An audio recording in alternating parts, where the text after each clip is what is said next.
Hi అండి. నేను మీ కవిత. బాగున్నారా? మేము బాగున్నామండి. మన అమ్మమ్మ వాళ్ళ రెసిపీ ఇప్పుడు మీకు చూపించబోతున్నాను. ఇది ఎందుకు గుర్తొచ్చిందంటే మా పాప హాస్టల్‌లో ఉంది. పాపకి చేద్దామని అనుకున్నాను. అది మీకు చూపిద్దామని చెప్తున్నాను. ఈ మాట ఎందుకంటే నా అనుభవం వల్ల ఇలా చేస్తున్నాను. నాకిప్పుడు స్టెప్స్ ఎక్కి దిగలేను. కాసేపు వంగి లేయలేను. ఎందుకంటే మనం చిన్నప్పుడు తినాల్సినటివి తినము కదా! అది నాకు బాగా తెలుస్తుంది. పెద్దమ్మాయి అయినప్పుడు మంచి నూనె, మినప్పిండి, పిట్టు ఇవేవి తినలేదండి. అందుకే ఇప్పుడు బాధపడుతున్నాను. నా బిడ్డకి అలాంటిది రాకూడదని ఈ రెసిపీని అప్పుడప్పుడు చేసి హాస్టల్‌కి తీసుకుపోతున్నాను. అది ఎలా మా అమ్మ నేర్పించిందో అలానే చేస్తున్నాను.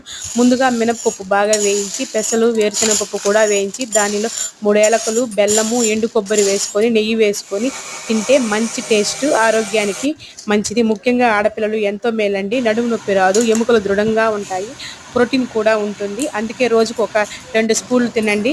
సబ్స్క్రైబ్ చేయండి, లైక్ కూడా చేయండి.